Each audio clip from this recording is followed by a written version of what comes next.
Imagine having the ultimate competitive advantage.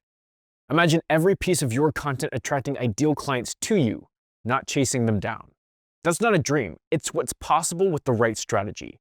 And if you haven't heard by now, Jeb and LinkedIn expert Bryn Tillman have written the playbook that will evolve the way you sell. Their new book, The LinkedIn Edge, is your ultimate resource for turning LinkedIn into a revenue-generating machine. You'll learn how to prospect with power, network with a purpose, and build a brand that attracts clients to you. Not only that, but they dive into the fundamentals of using AI so that you won't get left behind. Don't wait. The LinkedIn Edge is on sale everywhere you buy books. Rather than going through and filling out a whole org chart, I've actually been able to make my agent give me the top stakeholders at these companies through links and all that. So it gives me exactly who I should be reaching out to. And then obviously cross-check it with LinkedIn Sales Nav or Zoom Info just to make sure that we're in the right ballpark. But that part of the day, rather than taking, 10 to 15 minutes to get an account plan out or understand who are the notable stakeholders and the decision makers that I need to go with, it's a 2 to 3 minute process to go through each one of these accounts. And it's simply by creating that agent, having the legwork prior to of making it so that it's giving me the information that I'm looking for.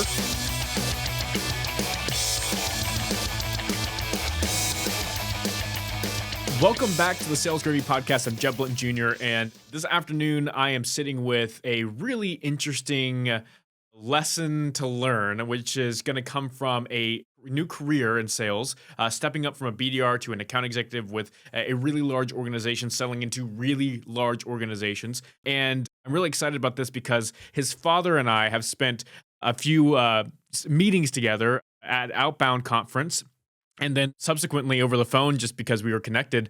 And he mentioned that his son, Jake, who is with me today, has moved into a sales role and has been teaching others how to use AI in account planning and prospecting and how to make sure that AI is a tool to advance sales as his profession. So Jake, I'll give you the floor here. Kind of introduce yourself to the audience, but then let's start talking about AI because I know people are really interested to see how others are using it. Yeah, no, absolutely. I appreciate the warm welcome there, Jeb. But yeah, my name is Jake McCosker. I am a account executive over at Forrester Research out of Cambridge, Mass. Have been there since September 2024 as a BDR. And at the beginning of July here, I got the opportunity to move up into a account executive role on our user side of the business, which is the larger scale companies, the people that are putting a lot of information out there. And I had the opportunity to talk to my dad about some of the conversations that you and him have had around AI and through the books and all that, and started to implement it in my BDR days to start to scale some of my prospecting and account planning efforts. And from there have moved into now, owning my own book of business, having my own territory. And when I looked at a list of 350 accounts to go after, it was daunting. So I started to really, really lean into it and start to use the tool even more so. And it's been great when it comes to it. But a lot of it at the beginning of my, new role here has been around the account planning, the prospecting side of things, using different quarterly earnings calls, 10Ks and things like that to be able to really understand what's going on inside a business before that first initial conversation with a VP, a director over at one of those organizations, so that I'm coming in with informed hypotheses of what could possibly be going on, so that when we have that conversation, we're able to, get past the who are you, what are you doing in your role, and get into the nitty gritty of what are the outcomes you're actually looking to achieve, and how can I help and how can we help get you there at a quicker, faster rate. So since you've been using AI for this account planning, it sounds like this is sort of the big breakthrough you've had over the last few months, and you've been using it primarily for this. You mentioned 10Ks, you mentioned earnings reports, you mentioned all this information about a particular buyer, and the buyers you mentioned to me were quite large. And I know that in the sales profession, there's always pre-call planning that we want to do, but a lot of sales executives, in my experience, and me as well, have used AI. We go, hey, can you give me information on XYZ company, and use that for your first time appointment. But I've noticed that information is just pretty much from Wikipedia, from whatever they can find in the recent news. So what are the prompts and how are you building your AI to pull back information that's actually been useful in that first conversation and not just the company history? Like I pulled one just a Right. couple days ago and it said, "Oh, this company was founded in 1948." I'm talking to the chief Mhm. sales officer in 2025. He does not care if I Right. know that it was founded in 1948. I mean, he No, might, but I absolutely. doubt that.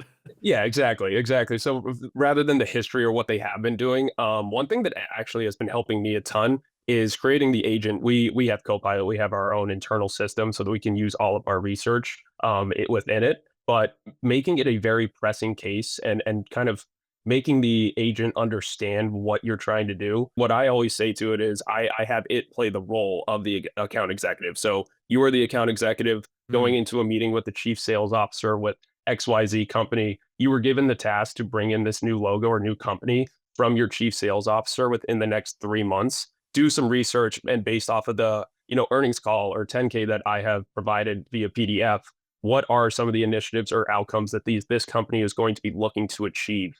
And that really cuts through the kind of they were founded in 1948. Here's their stakeholders. Here's everything that's going on, and it'll give you everything that is pressing right now, obviously with the information of the latest earnings call or their 10K, and then be able to implement it into how is this going to affect the chief sales officer, how is this going to affect the CMO within their organization, and then from there, obviously AI is a great tool to use and it's great to kind of get you to that point, but I still do the fact checking and go through kind of those links that they're using to make sure that this is actually relevant information. May not read every one or scan every one of those articles, but just make sure that it's, time sensitive. It makes sense to what is going to be going on in their organization at the moment. So when you set this up, and I know that a lot of large language models, Copilot as well, Gemini, if you're using ChatGPT or Mhm. Claude, but if you're using all of these, they have it's sort of like a chat, and you're uploading a file into it, and I love the Mhm. give it urgency, play as the account executive. Right. That's a really cool twist on everything, and then giving it urgency is really interesting. But as far as the chats go, are you creating a brand new chat for every single one of these, or do you have like a model that you're always going Exactly. back to? And then I guess on top of that, do you find it hallucinating at all after it gets a few of these in there? Yeah, so I do use agents. So I have like a prospecting agent and then a account planning agent, so that when I go in and I want to look up what are the marketing priorities, what are the tech priorities, because within our industry, it's not like we're selling a product or an an IT solution. We're speaking with every single persona at these companies. So being able to go in and understand how it's going to affect the specific person that I'm going to be talking to and getting a general understanding of that right away is very big because I may be having conversations with tech, marketing, security all in the same day, customer experience even. It's a lot of that. When it comes to the agents that I'm using, it's a lot of reassurance. So when they give me a prompt or I put in the prompt and then they give me the outcome, it's literally saying to it, yes, this is exactly what I'm looking for. Continue to do this. Or if it's not exactly what I want, I'll tell it to make the switch and then it will remember that and continue to use that same thing. It Mm. does get a little, cumbersome when it comes to doing this for 100 accounts in a week or something like that. So I do kind of split it off. I also just put every one of these account plans into a Word document, or we use OneNote just because we're a Microsoft company. So I'll have my OneNote of each one of the companies of what the priorities are, and it's ever changing too. So it's something that being a month and a half in, it's pretty relevant information of what's going on right now. But come Q4, this is something that I'll rinse and repeat with Mm. all of these companies to make sure that we're top of mind and understand what's going on within the organization right now. I don't want to stay too technical, but walk Mhm. people through the difference between an agent and using just the chat. So it sounds like you've created different agents, and I know that this Mhm. is a function in a lot of large language models. If you aren't using them, you may need to get the pro version of whatever LLM you're using. But Mhm. to you, what is an agent, and how is it different than just Right. going at it? Yeah, and it's funny because I was a psychology major, so math, technology, all of that was foreign to me, and it still is really. But when it comes to the agent side of things, I see it as just basically a almost an executive assistant or a personal assistant that's there, and you're able to based off of the responses that you give it, it's learning and understanding what you are looking for through this one thread to make sure that it's giving you the most relevant information to what you're looking for every single time you go through it. rather than, starting something brand new every single time and having to go through this entire step by step. Yes, this is good. No, change this. It remembers it from the last time you were on it. So then it just allows you to work much more efficiently and get the information you're looking for in a much, faster, more efficient manner. So all of this sounds really great, and I know that you've had Mhm. success. But I'm gonna frame this question. I think maybe from a contrarian side, which is all of it sounds really good. I'm glad you got Mhm. agents. I'm glad you got this information. It sounds like you've got a good series of prompts, and you've got all this stuff. How is it going in meetings? When you actually Yep. sit in front of these different people and you have this information, are you finding that there's a fine line between knowing a little bit too much and knowing, just enough? Is the information actually hitting that litmus test and being valuable, or is it just information that you have in a notebook somewhere that you feel good about having? Kind of walk me through what's Yeah, really happening. 100%. So when I do get on a call with a client, it is one of those things, I like bringing up the hypothesis and having that idea of what they could be working on, even if it's not right, it opens up the conversation. Because Mm, what I've been seeing is it allows the client to be like, okay, this, because I'm a younger person as well. This guy has done his research. He's looking into it. He has an idea of what's going on. Even if it's incorrect, it opens up the door for the tell me more. Tell me what is actually a priority right now. What is it that you guys are working on? Is this just another part of the organization that's doing this, or what is the situation, or what is affecting you at the moment? Also, outside of the AI side of things, something that I've been doing a lot of work with, having the background as a BDR that was working with accounts that we were working or already, in and trying to cross sell with, speaking with these account managers to understand what the industry trends are as well. So even if I look at, the AI and it tells me that they possibly are going through a digital transformation, just for an example, I'll go to some of our account managers and be like, is this something that you guys are actually seeing, or what are our customers actually working with right now? Because we're doing surveys, we're doing work with our analysts to get all of this information to then use the AI, but then also use the human element to make sure that it's not just this, robotic side of this is what AI told me. I'm going to go in and this is the end all be all. Because that's not what it's there for. It's there for to be a tool to help. It's not the 100% everything that you're going to be going for, and that's why the human element's still so important. I think it's so important that you're using AI in this way because it's as active. This is an active Mhm. AI usage where you are testing that every single week with meetings and different stakeholders and different conversations. And I know that a lot of salespeople are looking at AI and trying to figure out what exactly they can start to use every single day to make their selling day, that 6 or 8 hours that we have every single day, actually selling time and not administrative work, building proposals, Yep. doing the kind of the other stuff we have to do in order to keep the Hmm. job that we have, Yeah, but not the job that we're doing or the most fun of it or the the fun closing part. the Yeah, business and exactly. all of that stuff. Yep. I was telling my wife yesterday. I got home from work and I had a really nice call with a large organization. It was a great first time appointment, and I sat down with her and I just go, "This is the stuff that I hate. I hate this part. Mhm. I hate this part of where I have to, like, after the call, then I have to do all the work that I don't want to do. That's my Right. least favorite Right. part. So, what are you doing to help expedite your day? You can just walk through your 8 a.m. to your 5 p.m. and kind of Right. how you're using AI to accelerate your skills. Well, and it's funny because it's the 8 to 5 is usually I consider that like game time, and this is something that actually doing a lot on the outsides, kind of that V time aspect of it. So I'll be on my laptop by 7 a.m., be starting to look at some of this stuff, starting to do a little bit of this account planning so that when I go in and try to find these new prospects or get this stuff going or have this meeting, I already have that information ready to go. And it is one of those things as well when it comes to that A/B testing. That's also why I love sales in general when it comes to starting my career here is I come from a athletic background. I played Division 1 college baseball as a pitcher, and a lot of these meetings and these opportunities to do this, it's the same as, after you threw a curveball and the guy hits it out of the park, you get immediate feedback of if it works or not. So you can take that feedback and run with it and make the change for that next call or that next question that you're going to ask within the call. So it's been a lot more of trying to use that 8 to 5 to do the fun aspect of it and then use that little extra time when it's really only an hour at the morning or an hour in the afternoon just to figure out, all right, what is the game plan to get this going later? And I still haven't been able to really figure out how to get it going with the CRM and, kind of take out the grunt work, so to Mm. speak, of sales. But it's something that, I mean, even I'm in the middle of AI Edge right now. I'm reading the book as we speak, and I am learning day by day of, all right, what is another new strategy or another A/B testing that I could do to see if I can make this more efficient.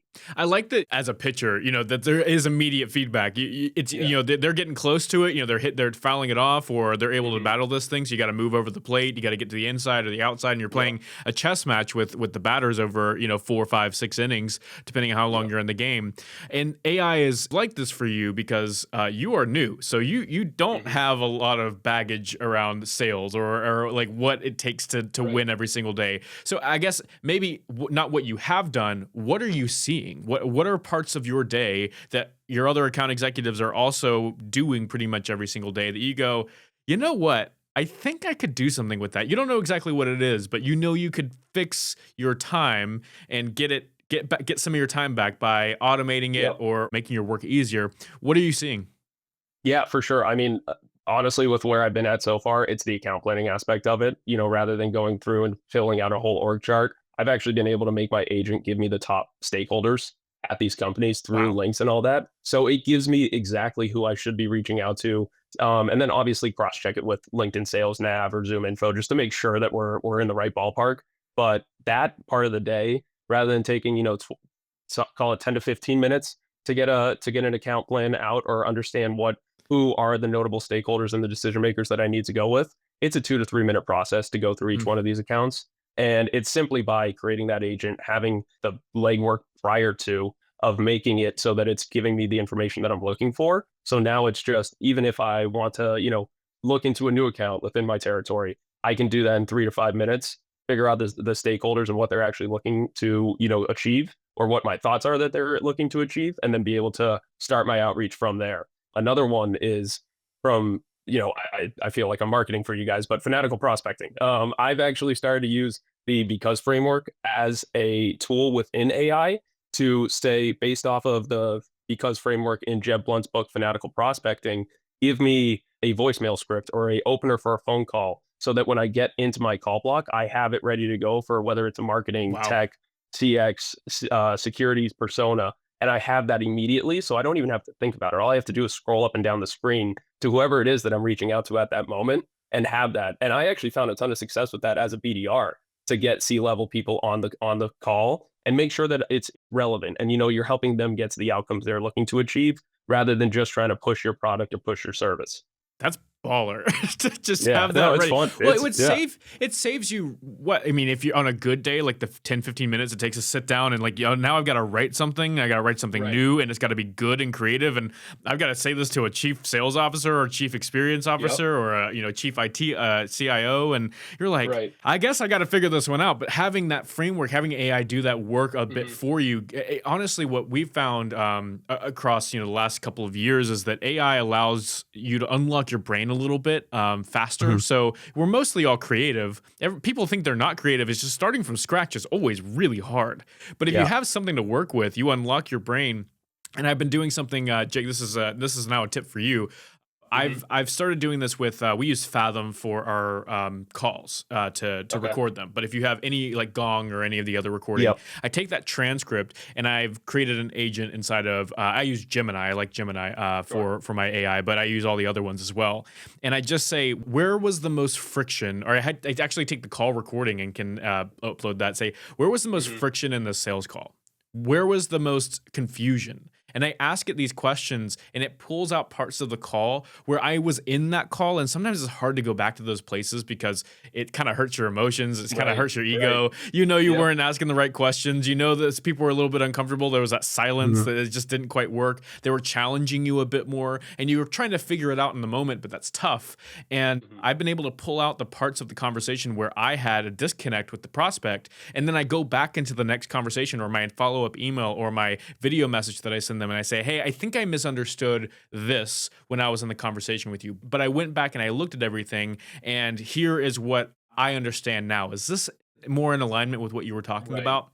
And I've sent that 5 times, 5 out of 5 times. I've gotten someone to message me back and say, Jeb, that was exactly what I was talking about. And now I look It's like the awesome. person who did Right. the research and I'm really Yeah, caring about exactly. this deal. Whereas Exactly. before Yeah. I was it was hard to go back and watch game film. I mean, as a Mhm. pitcher, I mean, Oh, but pitching is a little absolutely. different because you're not hearing Yeah. yourself talk. But if you make that mistake, you just don't want to look at it. And AI has helped me move past that a bit as a sales rep. What else have you been thinking about when it comes Right. to artificial intelligence or your sales day Mhm. that you can elevate above and beyond the 40-year-olds, 50-year-olds who have been doing this Sure. for a long time much faster than before? But yeah, no, absolutely. And what you were just talking about made me think of something that I just started to try to do last week when it came to, I'm starting to get some meetings on the calendar, starting to have some of these conversations with prospects. And we use, even a meeting transcript tool. So you have an understanding of, the meeting notes and everything like that.